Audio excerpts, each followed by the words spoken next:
বেশ কিছুদিন আগে Pinterest থেকে আমি এই কেকের ছবিটা ডাউনলোড করে রেখেছিলাম। আমার কাছে এই ছবিটা অনেক সুন্দর লেগেছিল। আমি চিন্তা করেছিলাম যে কখনো যদি সুযোগ হয় তখন আমি এই কেকের ডিজাইনটা করব।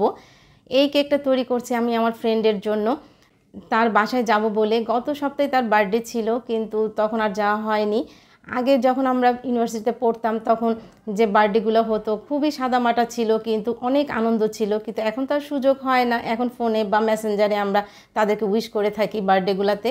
যেহেতু সুযোগ হলো যাওয়ার, তার জন্যই আমি কেকের ডিজাইনটাও করতে পারলাম আর তার বাসায়ও নিয়ে যাওয়া হলো। আমি এই চকলেট কেকের প্রতিটা লেয়ারই চকলেট গানাশ দিয়ে দিলাম, এতে করে কেকের টেস্টটা কিন্তু অনেক বেশি বেড়ে যায়। আপনারাও ট্রাই করবেন এরকম চকলেট গানাশ দিতে। আর উপরে আমি যে সুগার সিরাপ কিন্তু অনেক বেশি ইউজ করি না, কারণ হচ্ছে যে আমার কেকটা এমনি অনেক সফট থাকে। এই কেকের বেস এবং ডেকোরেশন আমি মাত্র 2.5 ঘন্টার মধ্যে শেষ করি। আমি যেদিন বের হব সেদিন সকালেই সব কিছু করেছিলাম, কারণ আগের দিনও আমি তো পারছিলাম না যে আমি তার বাসায় যেতে পারবো কি না।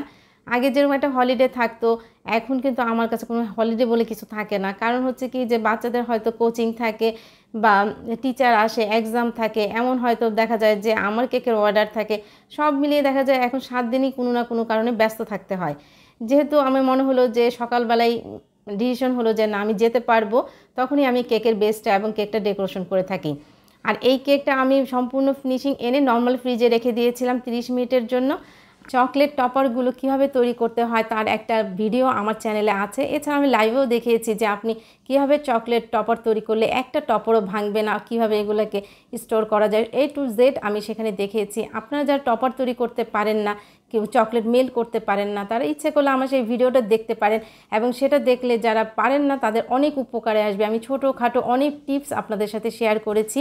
আমি সবসময় একদিন আগেই কেকের ডেকোরেশন করে থাকি, এতে করে কেকটা যখন ফ্রিজে একদিন রাখা হয় তখন দেখা যায় কেকটা খেতে আলহামদুলিল্লাহ অনেক বেশি মজা লাগে। কেকের ক্রিমগুলো সুন্দরভাবে সেট হয়ে যায় এবং কেকটা খেতে বেশি ভালো লাগে। আর যখন আমি তার বাসায় নিয়ে গিয়েছিলাম, নিয়েই আমি সাথে সাথে সেটাকে ফ্রিজে রাখতে বলি, এবং সেদিন কিন্তু আমি কেকটা তাকে কাটতে দেইনি। সে অনেক চেয়েছিল কেকটা কাটতে, আমি বলেছি আজকে যদি কেকটা কাটা হয় তাহলে কেকটা মোটেও ভালো লাগবে না, আমি দিন যদি কাটা হয় তাহলে কেকের টেস্টটা পারফেক্টভাবে বোঝা যাবে। আর এখানে কেকটা কাটা আমার কাছে মুখ্য ছিল না, অনেক দিন পর দেখা হয়েছে সেটাই আমার কাছে অনেক বড় বিষয় ছিল, অনেক ভালো লেগেছিল তার সাথে দেখা করে। Pinterest থেকে আমি যে ছবিটা ডাউনলোড করেছিলাম সেটার মতো হুবহু তৈরি করতে পারিনি, কারণ আমি আমার মতো করে তৈরি করেছিলাম। সেখানে যে লিফগুলো ছিল সেগুলো রিয়েল লিফ ছিল, আর আমি এখানে ফন্টেন দিয়ে এই লিফগুলো তৈরি করেছিলাম। আর আমি সবসময় বলি যে একজনের কাজ আরেকজন হুবহু কখনোই হবে না। আমি যখন আজকে যে কাজটা করি সেটা কিন্তু পরের দিন করলে আর সেরকম হবে না, একই হাতের কাজ কিন্তু কিছুটা চেঞ্জ হবে। আপনাদের সাথে কথা বলতে বলতে কেকের ডেকোরেশনটা শেষ করে ফেললাম। কেমন হলো অবশ্যই কমেন্টস করে জানাবেন।